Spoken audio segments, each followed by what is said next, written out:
Hello. Okay. We are going to try to talk louder because for some reason I don't talk loud enough, according to other people's opinions. Um, gonna work on that. I'm working on it currently as we speak. But happy whatever day it is. It doesn't matter what day it is. You can still find happiness in it, especially if you are a resident of the United States, because other countries have it so much worse. So we are grateful for today. Um, I'm making this video because I had a discussion with someone that I was working with yesterday, and it brought back to me so many emotions and so many things that I used to think about. But basically, I grew up in the Nation of Islam from birth until about kindergarten. And then we still operated as nation Muslims, but we didn't go to Savior's Day. We didn't go to the bakery on Sundays anymore. We didn't do any of that stuff. So we started off again in the Your Black Muslim Bakery in Oakland. This was before they shut it down. I don't remember what year they shut it down, but basically the gist of everything that I learned from the Nation of Islam was fear God, love the leader, like almost at the same level that of the reverence that you have for God, and train up your children the way that they should go, and in this belief system, in this religion, and require excellence and require discipline. And discipline should probably be a little bit higher up on that list that I just gave. Discipline is probably the number one thing that they taught us. We were very disciplined at a very young age, and they did not spare the rod by any means. I remember when I was really little being really afraid of this one teacher when they split the girls up and the boys. So whatever class you never had class with the opposite sex. It was always class with the same sex of people that you, and also the teacher was the same sex as you. So there was this one male teacher that everybody was afraid of because they knew if they got out of line, even if you were a girl, if you were an old enough girl and you got out of line, he was coming, and he had like this thing. It was huge. It kind of is reminiscent of the things that they use in fraternities to haze each other, but it looked like an oar on for a boat. Like, it was huge, and he would just smack your butt rather, and it wasn't done in a way that everybody else didn't know what was going on. Like, we could hear what was going on, and some people could see as well. But discipline was very important, and that is one of the only things that I have retained. Discipline and requiring excellence were two of the only things that I retained. Actually, no, that's a lie. Requiring discipline, requiring excellence, and diet, health, because they were very, very strict about what we ate. We didn't eat like the normal school children's diet. We had lentils for lunch. Like, lunch would be like lentils and a piece of bread, or just very, very healthy things. It was never a burgers, unless it was their tofu burgers that they make at the bakery. Like, everything was organic, everything was pretty fresh, and high quality ingredients. Never like McDonald's. That was unspoken. We never ate pork, obviously Muslims. But discipline, requiring excellence, and health, diet were like the only things that I've taken from that experience. And when I was talking to this coworker, she was asking me, well, what made you change from being Nation of Islam Muslim to a Christian? Because I'm the only person in my family who is actually practicing, that's a better word. The only person in my family who's a practicing Christian. And it was strange, obviously, at first, when we moved from Oakland to Suisun, and then we moved from Suisun to Fairfield. And basically, the further away that we got from the Your Black Muslim Bakery, the further that we got from Islam in theory. So we still didn't celebrate any holidays. We still didn't, we didn't celebrate like the Christian holiday. They're really pagan. If you know anything, the Christmas, pagan, New Year's, pagan, most of the holidays that are on the American calendar are pagan, but we don't need to go there right now. We still, at this point in time, did not celebrate holidays. We prayed in Arabic.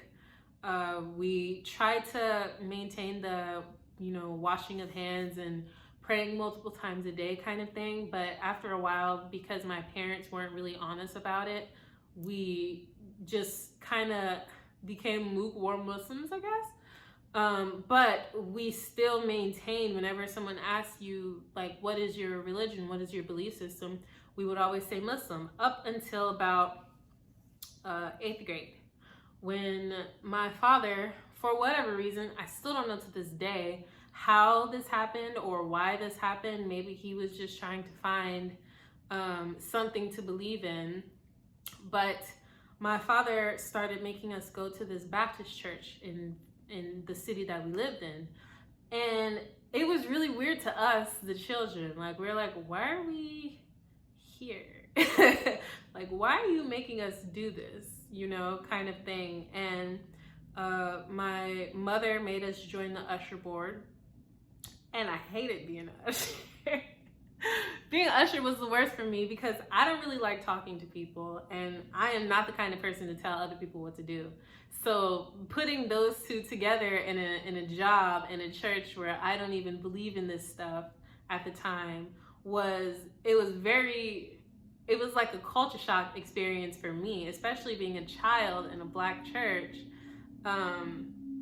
And we kind of, as we grew up a little bit and started getting older, again, my parents stopped coming to church.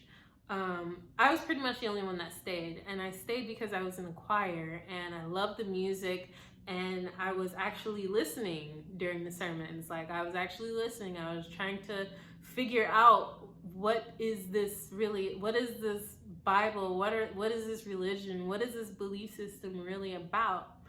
And I used to always ask questions. Like, I was the person in Sunday school who always had a question, always posing questions to the pastor and to the ministers, like, why aren't there dinosaurs in the Bible? Stuff like that. But I was very curious about this religion, and the more that I learned about it, the more that I learned that Islam, not even Islam and Christianity, I don't want to say that, but the Quran has texts that are from the Old Testament. So in a way, it was familiar, but I noticed huge differences. And to answer that question of why did I go from being a Muslim, even albeit lukewarm, but being a Muslim to being a Christian, was, oh my goodness, I hope y'all can't see all that. That's not what we going for here. I'm just gonna crop that out. But the reason was because in the experience that I had, being raised in what, for lack of a better words, is really a cult. The difference between Christianity and Islam for me was grace. In Islam, from what I had experienced, and again, I can only speak to my own experiences and the things that I saw, there was no grace in Islam. Not just from leaders and higher ups to the people, but also from God to the people. Like, it's really kind of a gamble in Islam. you don't actually know. There is no surety that at the end of your life you're going to be in heaven with the Lord or with, the God that they believe in. There's no surety of that. You go throughout life trying to be in right relationship with God, or trying to, be saved because of what you do. And I saw a problem with that once I encountered Christianity, where this God realizes that in your own strength, you cannot do what he requires of you in order to be with him in heaven. And so this God, sacrificed himself in order to atone for the sins that you do. And that in and of itself was that is the gospel to me, that there is grace. There is this creator God who cares and loves his children so much. Yes, he has requirements. However, he is gracious enough to us to understand that we will always be human. And because he knows that we're always going to be human and that we're always going to do the wrong thing and we're always going to mess up, no matter what we do, no matter how many laws that he gives us or how hard we try to maintain those laws and follow those laws and teach those laws to our children, that it doesn't matter how hard we try, we need someone to save us from ourselves. We needed someone to save us for ourselves. And in Christianity, we have Jesus, who, again, God in flesh, and sacrificed himself. In Islam, you don't have that. The only person who can atone for your sin is you. And at the end of the day, your sacrifice, no matter, at least this was my mindset, at the end of the day, it doesn't matter how much you try to do, your sacrifice alone is not going to be great enough to cover the number of sins that you do. So, that was my experience of because people ask me all the time, they assume because I am a younger Black woman who is very active in my church, that that I was always saved or that I was always Christian. And that's not the case, and I think that Black Christians so often take for granted the gift, that we have been given.